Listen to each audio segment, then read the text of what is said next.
by Crimson Colt Media. We've got you now.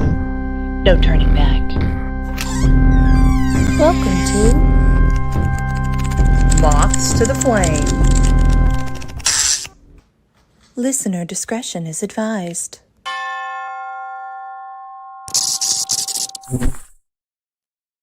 Welcome back, Mormon Boss! We're here for another exciting episode of Moths to the Flame, one of our leading indie horror podcasts. Isn't that right, Aaron? We're here with Aaron.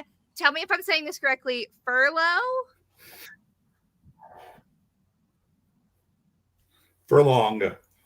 Furlong. Okay, Furlong. Perfect. So, do you prefer to go by Aaron or AJ? Either one. I will answer to both. Whatever is more comfortable for y'all. Okay, perfect. So AJ is a lunatic, his words, not mine, in Ontario, Canada, living with 3 children, 2 cats, a dog, and a princess. He enjoys reading, of course, music, and cooking, but someone else can definitely wash the dishes for sure, and using the lint roller to remove the pet fur from his sweater. Now that bio sounds very peaceful, calm, nice, Canadian, you know, all of the fun. But then let me hit you with his title of his book.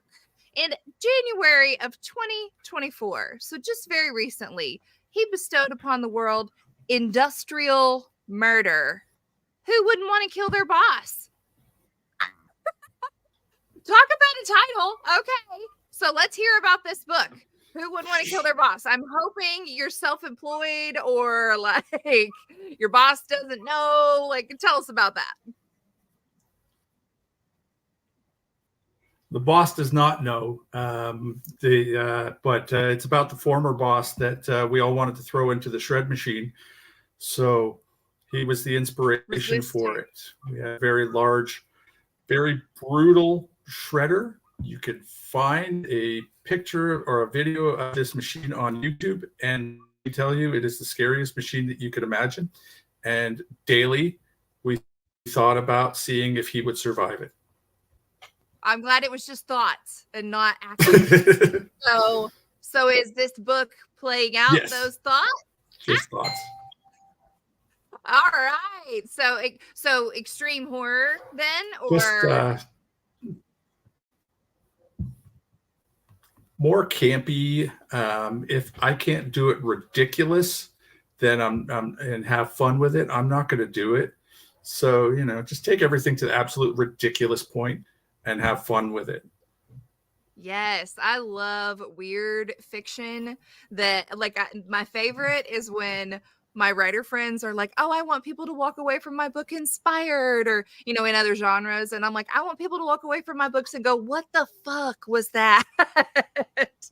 Sounds like Who Wouldn't Want to Kill Your Boss is kind of like that too. Very interesting. Okay. Yes, so, a little bit. Yeah. Yeah. Tell us a little bit about your journey into the world of horror literature. How did I'm assuming that it was not just the shredder at your work that inspired you to become a writer. So maybe it was. I don't know. Tell us about that. I always wanted to write. You know, I would always come up with creative ways and creative stories in my head, basically to keep me entertained, so I didn't throw the boss into the shredder. So those ideas and things have always kind of been there. And I got laid off or let go from my job back in May, and I had nothing to do. And I was talking to my writer friend, Erin Banks, and she was telling me, she's like, well, you know, like, you're funny, you could write. And I'm like, yeah, okay, you're on drugs, right? And she's like, no, seriously. And so after probably about 2 months of me calling her every name under the sun and telling her how fucking crazy she was, I finally just sat down and I said, I'm either going to prove you right or I'm going to prove you wrong. It's one or the other. And God love her, because she didn't give up on me. But, you know, and we made it through. And it was a lot of fun. Um, just enjoying putting the words on paper and, entertaining myself, and the self-therapy that came included with it. That is awesome. And my fellow Mothlings will know that we had Erin here on the podcast just a couple of weeks ago. So she also not only brought you to writing, but she brought you to us here on Moths to the Flame. So she's just spreading all the wickedness all around. Yeah. Which is super fun. Yeah. That's awesome. She's so sweet. That's really cool that you had a good, strong writer friend to kind of shepherd you into the fold. I think that's something all writers have to have, bar none, is your tribe. You got to have your people that can explain the process and go through the highs and through the lows with you. Wouldn't you agree? Absolutely. And, I was lucky to set myself up with that kind of support system really quick in the process with her, with my girlfriend, Linda, who's my everything. My brother is very creative, and I just kind of insulated myself to make sure that I wasn't going to the dark place that I didn't want to go, or at least I didn't have somebody there with me when I did it. I think that's really wise, and something that a lot of people, we talk about in writing horror, is it therapeutic? But there's also the other side of that where we dive into some really dark places. And when you're living in that like suspense and stress and all the things, do you feel like that has impact on you emotionally? Part of it did, because, a lot of the things that Mickey, the main character, went through were real life things that happened to me. So remembering them, realizing that, yes, that was a shitty thing that happened, but it didn't have to make me. And I was able to use it in a creative way. So yeah, it was, and that was pretty on in the process that I was able to separate the two. So it was, I was lucky. I really was, because I know that it could have gotten pretty bad if I had let it overcome me. Yeah. So it almost sounds like you were working through some of that trauma with the writing, which is awesome. That's awesome to hear. That's really cool. So let's talk about the plot of the story. Obviously, we know there's a giant shredder, there's a shitty boss, there's some trauma. Is it just breakneck speed the whole way through with all the weirdness, or is there some suspense, some tension? Is it kind of like what kind of a story are we walking into here?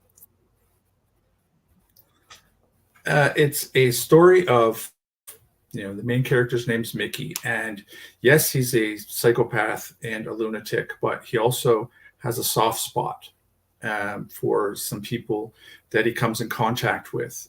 He meets a fellow by the name of Kevin and befriends him. Kevin is homeless. Kevin has very little going on in his life, and Mickey just wants to help him. Mickey's main thing is that anybody who's affluent or successful in their life for whatever reason, and basically favor money over people, that's who he's up against, and that's who he feels that his targets are.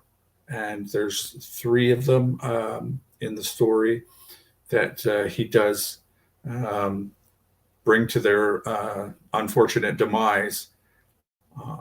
So it was the story of helping people, as well as, like in quite a fucked up way, but people coming together. Oh yeah, it's completely fucked. And I mean, there's parts of it that's just, you're just like, what are you doing? But that's what we live for here. That was the Moths overall theme. It's like, oh my God, it was just and it was all streaming, just like I was just going crazy writing it. I mean, so, but to continue the question, they would have, the book is also, like I said, that's the overall theme, but there's another character by the name of Naomi, and she has probably the worst day of her life that you could imagine as a female. And, she has to overcome this, and, she becomes the heroine at the end of the story. So, it kind of goes up and down, a lot of emotions. as well as, like the, messed up ways to kill somebody. So it was, yeah. Yeah, that sounds fun. And it sounds like there's a happy ending. A lot of people, I find it so interesting. There's discourse about whether or not horror has to have the happy ending. And some people like that after you've been so deep in the dark. I find that with my writing, usually there's like some twist at the end where it's like, ah, damn, it's not happy after all. Like I like to trick them and think that they're going to be happy and it's not. So that's nice that you have a heroine in the end that there's a little bit of relief at the end of the story. So that's awesome. I know you said that Mickey, the main character, is based off of some of the trauma that you have had. How do you find that with your other characters, developing them to evoke fear and intrigue in your works? Does that just come from things you're thinking of, or is it based on maybe characters you've seen out in life, people you've seen at the grocery store or something like that? Yeah, the people that I would see, my imagination kind of goes wild. So we live probably about 30 feet from a trail here, and the trail just goes straight across, splits the town in two.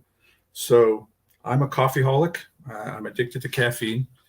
And, if there's anybody out here who's Canadian that's listening, they will tell you that everybody is addicted to Tim Hortons caffeine.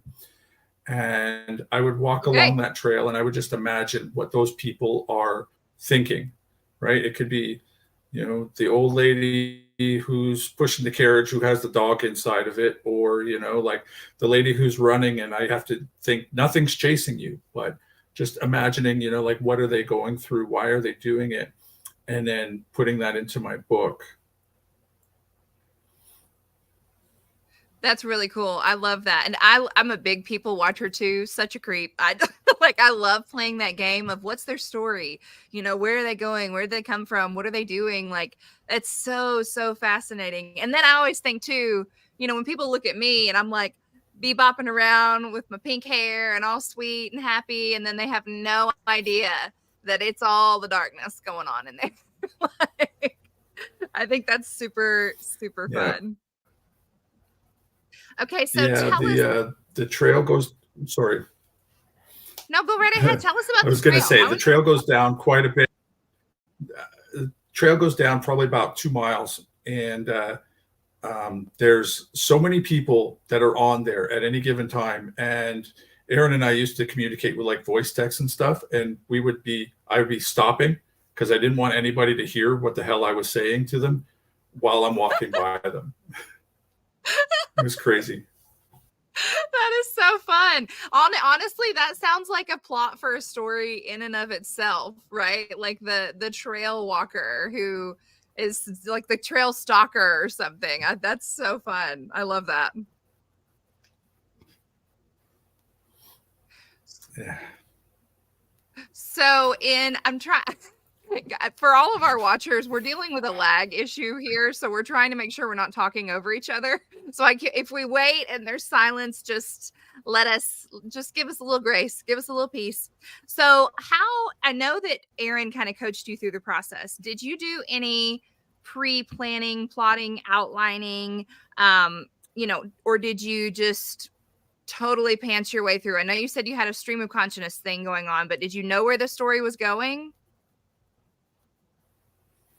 I had no idea where the story was going. I had no idea where the characters came from at the moment that I wrote them. I had no clue about anything. I did absolutely zero pre-planning whatsoever.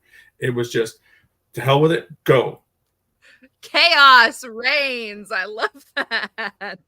That's awesome. So, what do you find are some common themes that are in other horror stories that you found yourself putting in yours?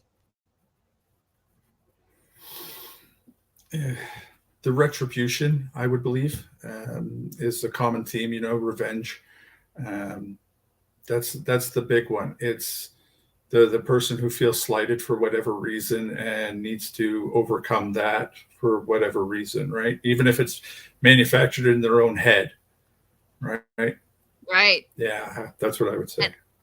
And oftentimes that's the most dangerous villain to be, you know, that's the most dangerous person to be up against. Somebody that truly believes. I mean, everybody believes their own truth, right? But if they're, you know, evil people and bad guys, they're not out there just to be a bad guy. Like, they believe in whatever they're doing.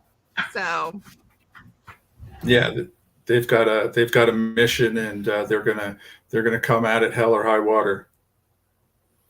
absolutely.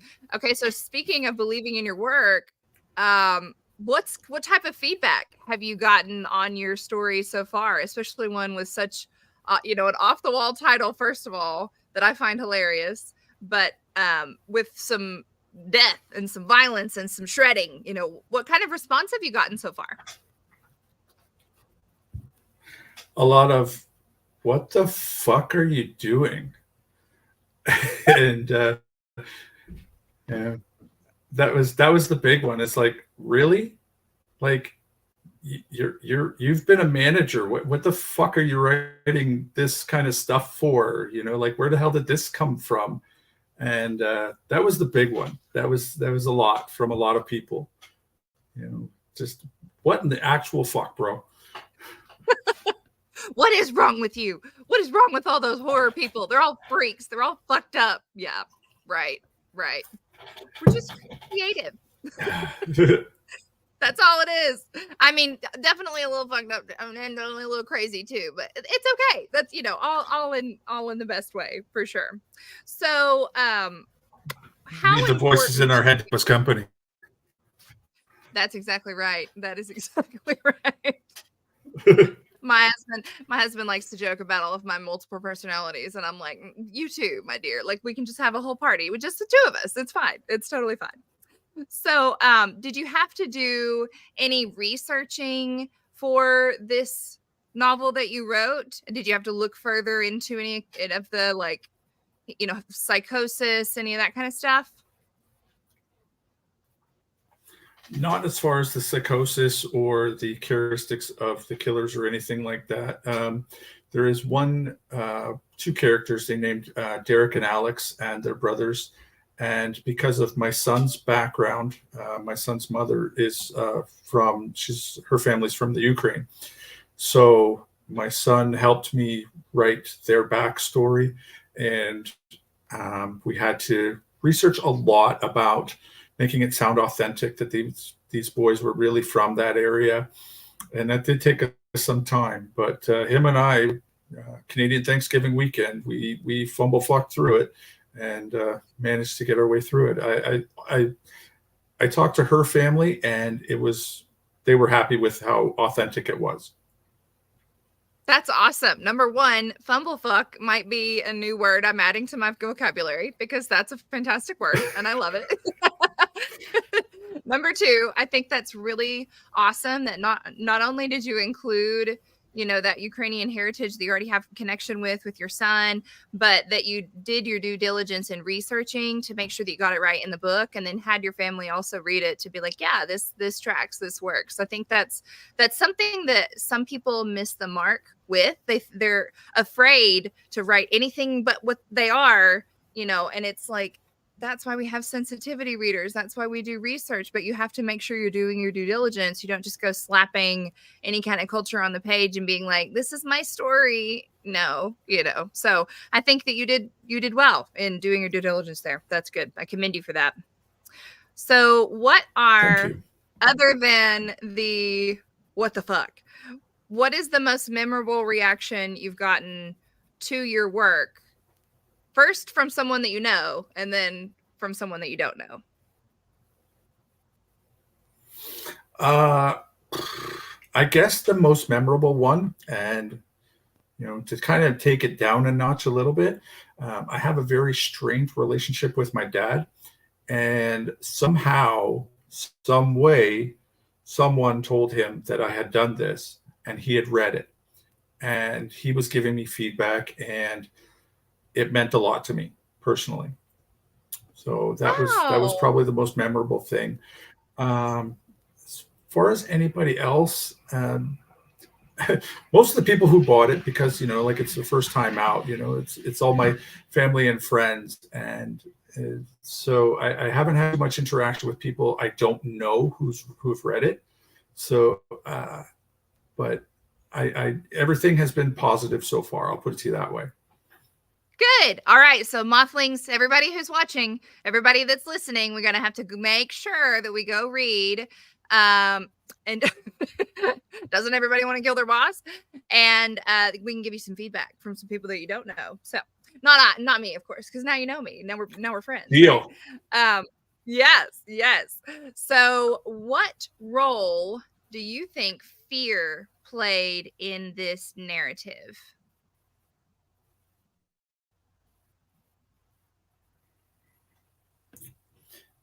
The fear that I would have as I was creating the characters, one, the fear of getting them wrong, like writing a female. I don't know how a female can react to a situation authentically. All I know is what I see. So I was scared to death to introduce a female character. Scared the ever loving shit out of me, just to no end. Wait. You don't have just any. writing You the don't have any unknown sex scenes. was the whole process was kind of scary. Do you have any sex scenes that are like she breasted breastily across the way? No, there's no sex scenes in there. As I said, what I'm talking about. How that stereotype of men portraying women, and it's like it's such a hot topic for sure. And that was the biggest fear that I had, going to, right, the woman that's rock bottom and, she's sitting on the couch with a cigarette in her underpants, I was like, I don't want to do that. I don't want to be that guy who's just lumped in with the other stuff. I want to make sure that she's doing well. And, she's not just there to be eye candy or anything like that. So that scared the ever loving shit out of me. Yeah. I love that. You put some care into that. And then we have books like, which I love, dead hookers in gas station bathrooms and like the extreme horror genre. I love them. I talk about them all the time. They are crazy. And it is like no holds barred or whatever that phrase is. And so I think you're okay. If a woman is sitting on the couch in her underwear with a cigarette, you're nowhere near what some of our people are doing. So that's totally fine. And like I said, I love that book. So nobody come for me. Okay. Let me ask you this. How do you ensure that your characters have changed throughout the story? Or was that something that you had on your mind? I know you said Naomi ends up having this kind of hero arc, right? Was it like that for all of your characters? Yeah. Except for Mickey, he wasn't going to change at all. That was the whole point of the whole story. But my homeless character, Kevin, I wanted him to grow. He actively throughout the whole thing was like, I just don't want to be here. I don't know where I want to be, but I don't want to be here. And how do I get anywhere from here to anywhere? And that was important, and as the main antagonist, his name's Richard, and he wasn't going to change because he's the mogul, he's the CEO, he's the chief poobah. He's not going to change at all. So I wanted to make sure that it was at least somewhat consistent. Yeah, the fucking asshole. But no bitterness. There's no bitterness here. None. Zero. It's fine. None at all. Nope. All right. So now I want to talk about, obviously, you have experienced the love of writing. So what's next? What are you working on? Short stories? Are you going to write another book? Are you kind of playing with some other ideas? What are you thinking about?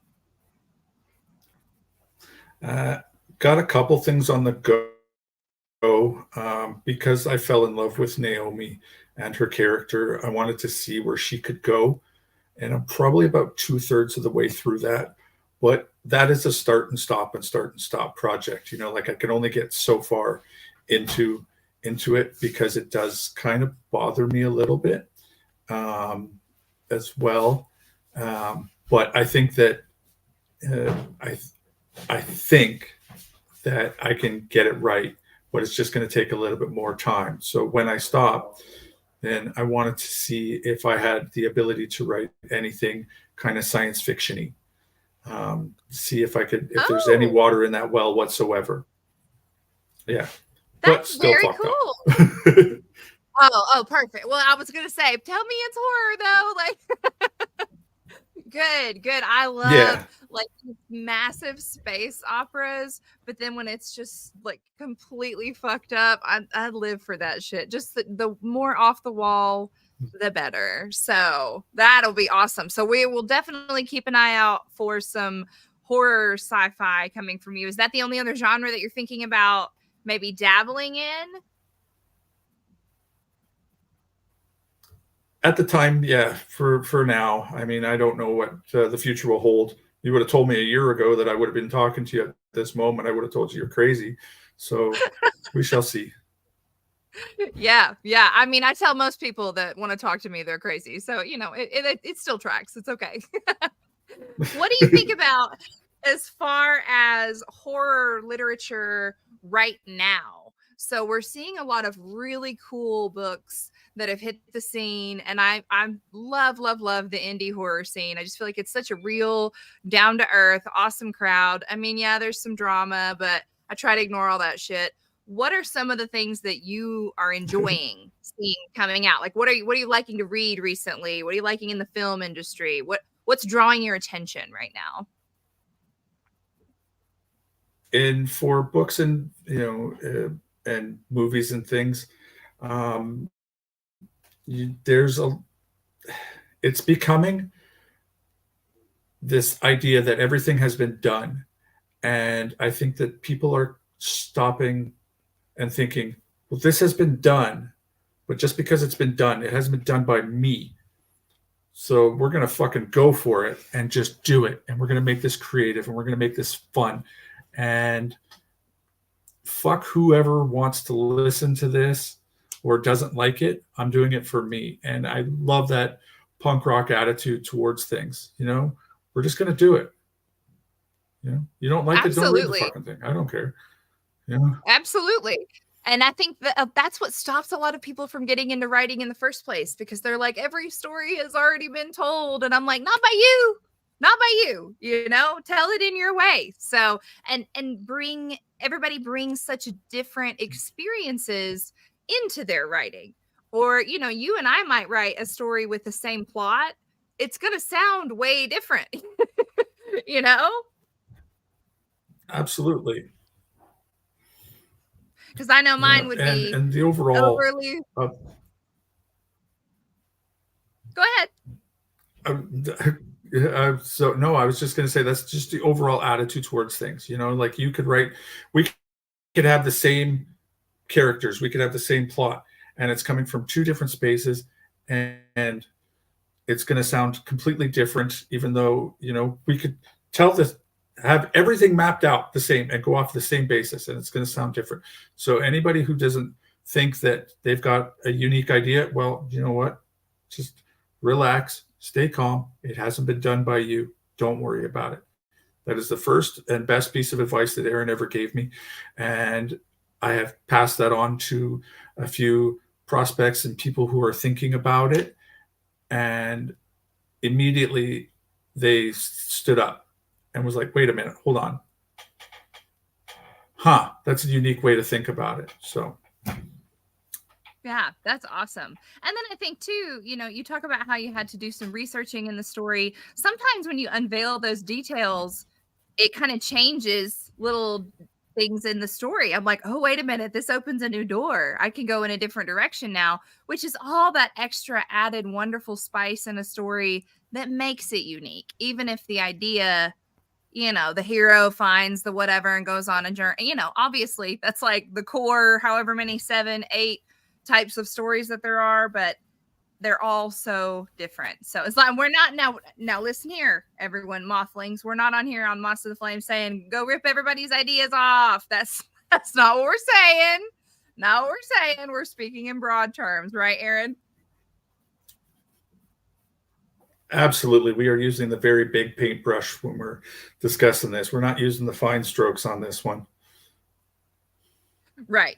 So nobody say, Marie told me I could just go through a book and write it word for word and rip their idea off. No, that's not what we're doing. Not what we're doing.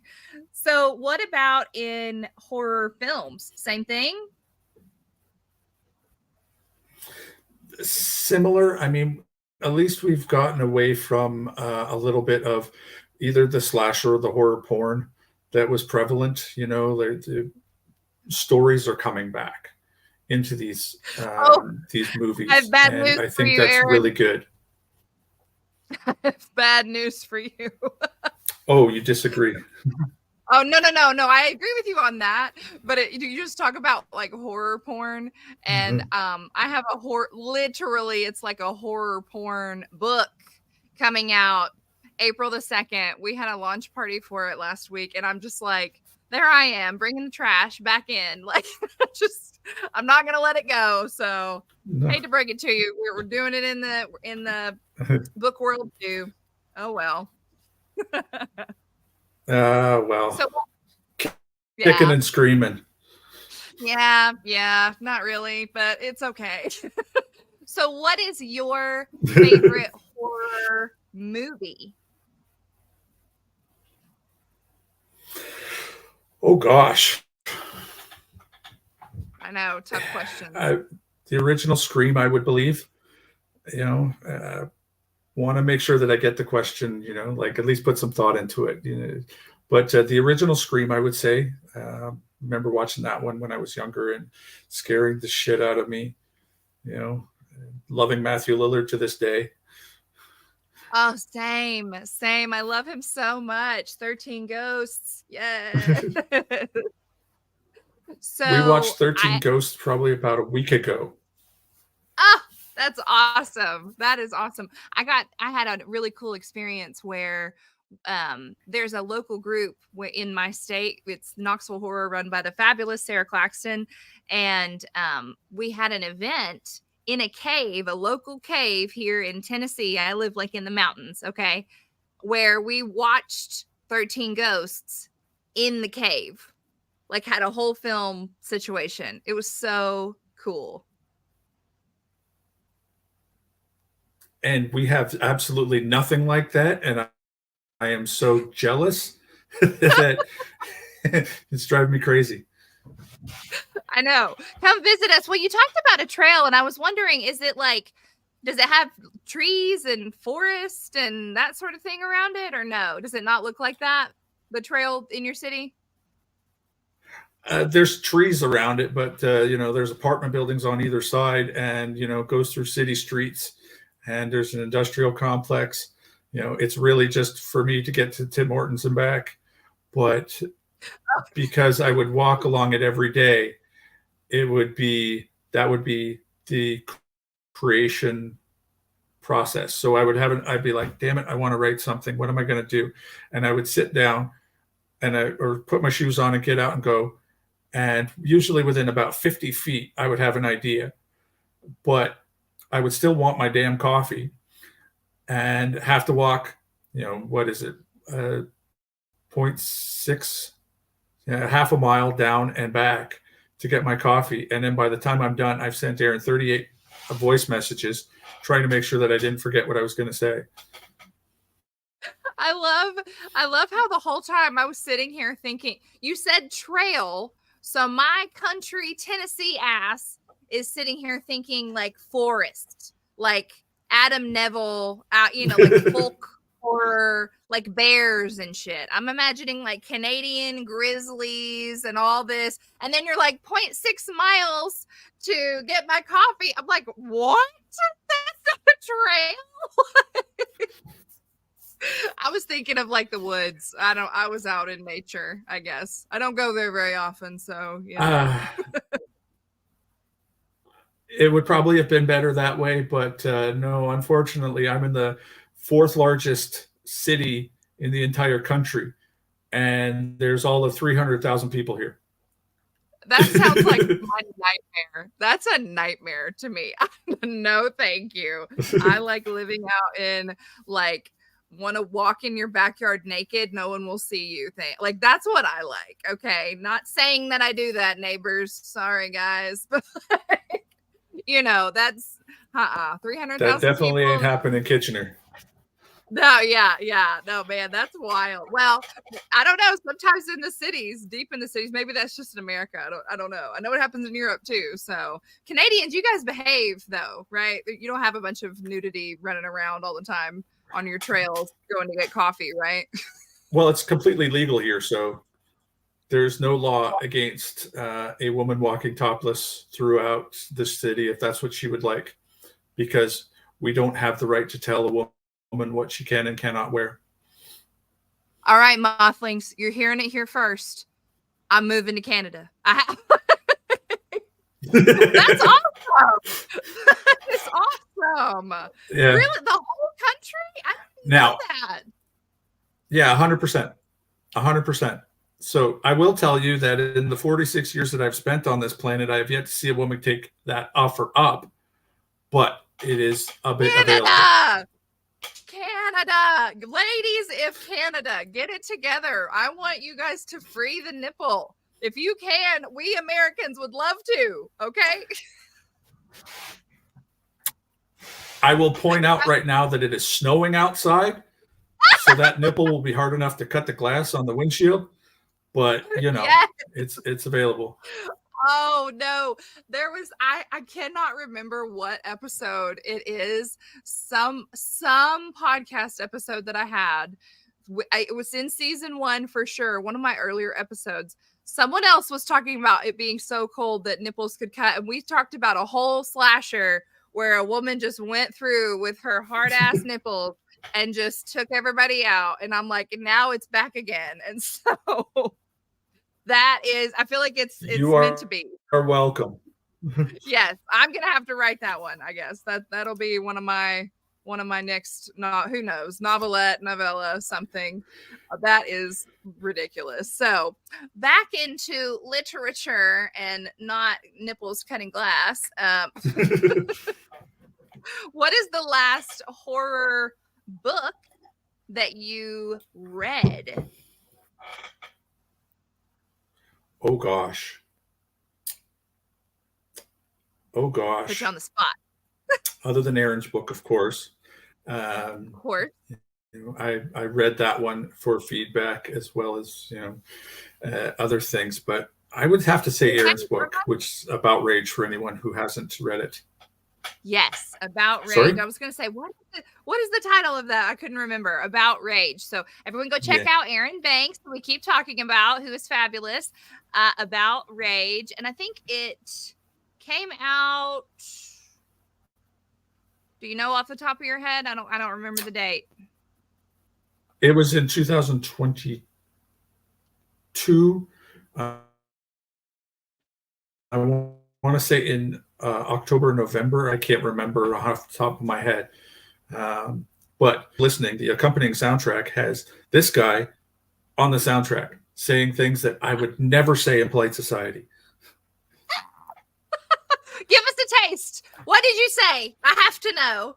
Oh, Jesus. I can't remember. I did January of 2022. I literally was sitting in my bed with COVID. And somebody says, could you do the approximation of an American accent? And I'm like, I spent 2 years living in Ohio. Let me see if I can pull this off. And apparently it was good enough for Aaron to put into the soundtrack. So.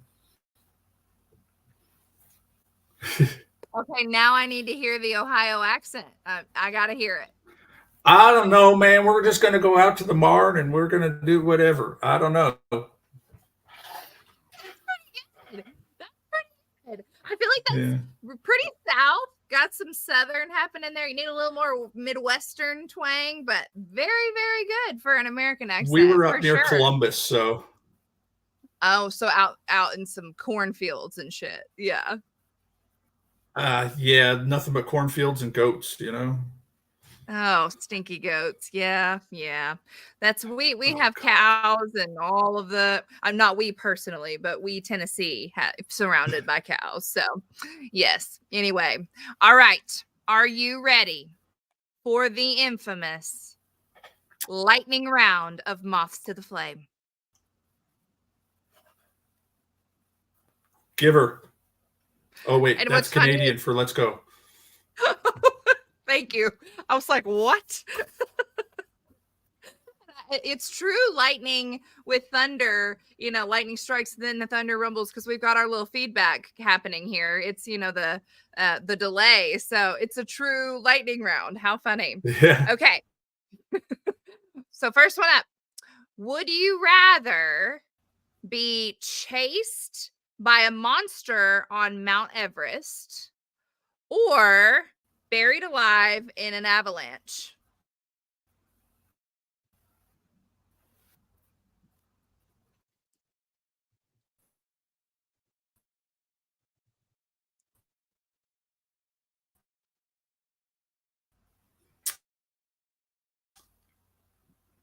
I live in Canada. What's going on? Oh no, I heard you say I live in Canada. Are you frozen? I can hear you. I can hear you. Ah. Where did he go? Where did he go? Oh no. Let's hope Aaron comes back. You guys know, I think that if you go on somewhere you're able to comment. You're able to post comments. I can see you guys here, but I don't see any comments. So let's see. I posted a comment. Oh, and live comments can show up on the screen if I want them to. That's exciting. Is that an incentive for everyone? I would really love for you guys to be able to come on here and comment, but I don't know how to make that happen for you. I think if you're on the YouTube, or if you're on this StreamYard link directly, maybe that is how you can comment. I need to figure that out. I need to figure that out for the next stream. Let's hope Aaron comes back. Before he comes back, I'm going to give you guys an update. I have a book coming out in June, Crimson Cobblestones, which, talk about fucked up books. That's definitely a fucked up book. I got one of my favorite reviews today that said that they didn't feel like the book was horror. And I'm like, interesting. Did you miss all the gore and sex and violence and super dread and I don't know. I guess they missed that part. Maybe they DNF'd and didn't get to all the super horror stuff. But I think we have a return. We have a return. The power flickered. Hey, you're back with us. Yeah, And sorry about that. That's okay. And your feed looks better. I think we're on a good time here. I was like, well, guys, I guess I'll talk about my book. I don't know. Glad to have you back. So we were left with bated breath. Would you rather be buried in the avalanche or chased by the snow monster? I still want to be buried by an avalanche. Buried by an avalanche. Really? God, they're so Yeah. fast. And have you seen an avalanche, Canadian? I'm not that far north. Well, okay. I was like, I don't know. Obviously, apparently, I didn't know that you guys were like tits out all over Canada. So maybe there was snow where you are. I don't know. Okay. Next question. Would you rather be trapped in a horror movie with a supernatural villain or a human villain? I would rather be trapped with a supernatural villain. I think a human villain would probably be a lot more scary.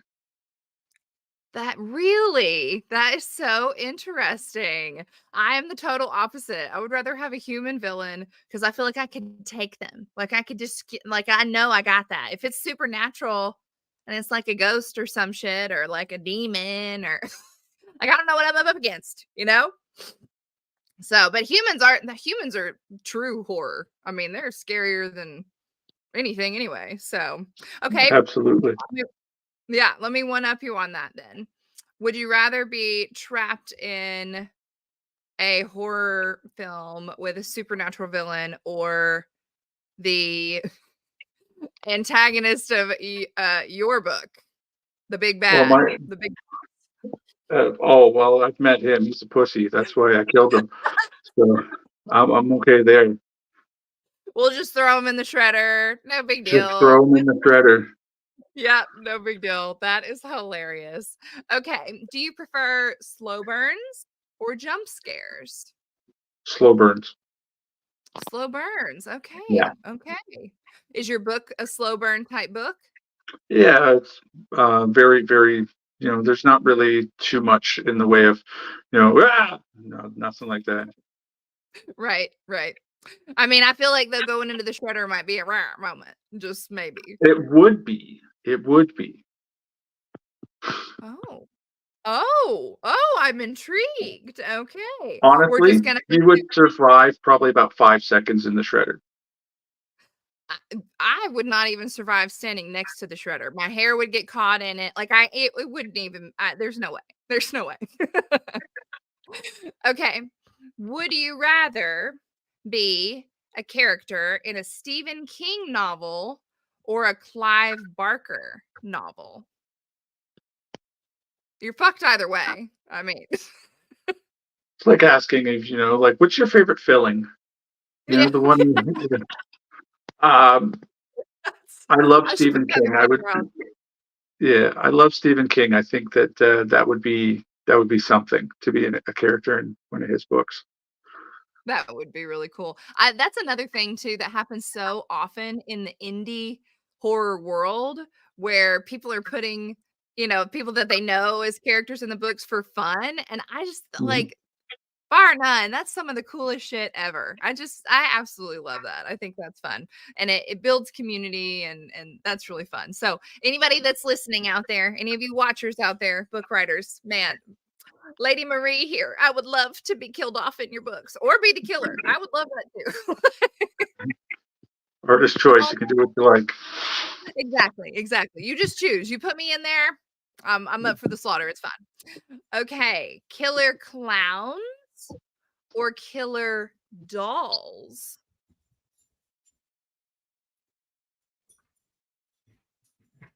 Dolls. I hate clowns. Really? Really? Yeah. A clown hater? Even the killer clowns from space? Sci-fi? I don't know. They're so goofy. Like just Oh, they make it's me ridiculous. laugh. They are. I love those too. Like that's you talk about some weird shit for sure. Okay. Would you rather be buried alive or trapped in a room with no windows and no doors? No windows and no doors sounds like my childhood, so I guess I'm gonna go with the first one. Bless it. Yeah, yeah. So just bury me alive, get it over with quickly. Let me just Absolutely. suffocate. Yeah, yeah. So, werewolves or vampire? Vampires. Yes.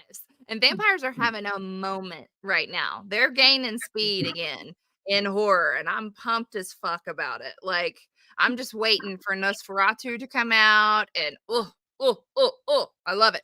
We've all Yeah, kind of gotten over our trauma from vampires. We're able to be okay again. So I as like long as that. they don't sparkle, we're good. Yeah, yeah. Oh boy, yes. All right. And here's the thing, like I was a Twilight. I wasn't a Twihard. I love there's a Facebook group called Twilight Shit Posting, and like the memes that come from that, absolute gold. But I mean, I watched the movies, I read the books, but I mean, you gotta forgive me. That was 2009. Like that was a long time ago. Yeah, you're So probably okay. yeah, it's fine now. I'm into much scarier, worse vampires, the bloodthirsty kind now. So all is Yeah. forgiven. Okay, Freddy or Jason? Uh, Jason. Jason. Yeah. One day I'm hoping somebody answers that with Pam Voorhees, a real villain. Yeah. Okay. Would you rather? This is a tough one. Be possessed by a demon or haunted by a ghost? Oh, I've had ghosts in my house before, so that doesn't scare me. but like haunting, like 13 I ghosts know. on. I get you. I'd still rather have that over being possessed by a demon. Okay. Okay. So you're saying ghosts. Yeah. All right. We have it. You'll have to listen on one of the very first episodes of the pod. So I have a ghost that lives in my house too, endearingly known as Ghosty. I point over there because that's the room that they live in. And I was doing a podcast, Ghosty comes up all the time. And I had two other guests on the show. And so all three of us were virtual. And someone's phone started ringing, but it wasn't, none of us had, like, we all held our phones up and there was nothing. And I was like, oh my God, it's ghosting. and we talk about it on the pod. Like, it's the craziest shit ever. I'll have to post that clip on social media for you guys so you can see it, because it was wild. And I was like, Ghosty, are you trying to be on the pod right now? Is that what you're trying to do? Got to get in here. We were living in peace for almost a decade. Like, we should be fine, but Ghosty just wanted a moment of fame. So if it was Ghosty, I would choose Ghosty, but I feel like it would be fascinating to be possessed. I'd be like, join the crowd. Like, yeah, just hang out with everybody else. It'd be fine. It'd be totally fine. Yeah, you'll be fine. Yeah. Okay. Go up against a ghost or a proven serial killer. I mean, push comes to shove, I could probably run away from a serial killer, but climb a tree. I've never known a serial killer to climb a tree, so I can get away. Yeah. Hey, you know But, what? That can be an element of your stalker from your city path that you have. Your the trail. Just have him climb a tree. There is at least one tree on your trail, right? Yes, there are multiple trees. Okay, I'm comforted at least a little bit. They're all maple trees, but that's all we have up here. So Well, Canada, that's okay. I tell you what, that's one of my dreams in life, is to go to Canada and do this like rustic making of the syrup, like tapping into a tree and doing all of that shit. I would like to do that. I think that would be fun. We don't do that here in Tennessee. So there are multiple places that you can do that, but you want to go towards Quebec. Like, if you do look into it now, you will not speak the language. You will not understand a word those people say, because they don't even speak French. I don't know what language they speak, but honestly, that's where the maple trees are, and the sap is flowing now. If you got in your car and drove 7 hours towards Quebec, you would get there and you'd be able to make maple syrup. Oh, wow. Well, it would take like 18 hours for me to get to Quebec. Yeah. All right. Yeah. That would be awesome. I'm glad to know that. I am going to keep that in mind, because I really do. That's one of my little weird bucket list dreams. I want to do that. Okay. Now, this next question requires knowledge of a movie that just came out recently. Did you see Saw 10? Saw X? No. Okay. Did you see the previews for it? Oh, I might have, but I've got a goldfish memory, so. Okay, well, then I'll set the scene for you. So there is a kill machine, a device that sucks a person's eyes out of their head. Okay. Yeah. So envision that as an option for death. Or, so would you rather experience that or the needle pit from Saw? Seems like the first one would be a lot quicker. True, very true. But I think about the pressure on my eyes. Like, you might not die in the needle pit, you might that's it. end up with diseases and stuff. So that'd be kind of shitty. But yeah, that'd be the wonderful thing. You don't die, but you die of hepatitis 20 years later. Yeah, like slowly and like waste away and yeah. So yeah. Anyway, no good options on our lightning round. Final question, the most important question: what is the best horror podcast in the world? From the Moths to the Flame podcast. Moths to the flame. That's right.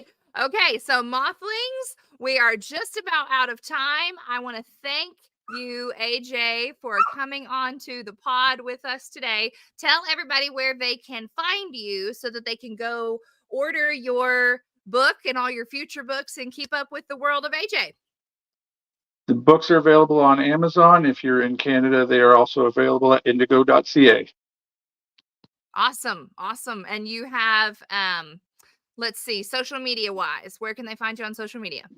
Author AJ Furlong on Facebook and Twitter at, look for the same, AJ Furlong. That's me. AJ Furlong. Everybody look, AJ Furlong. Remember that. That's me. And doesn't everybody want to kill their boss? AJ Furlong. Just go kill your boss. Awesome. You can do it vicariously through me. Oh, yes, for sure. I think many of us would, right? Thank you so much for coming on the pod. I hope you had a good experience. I did.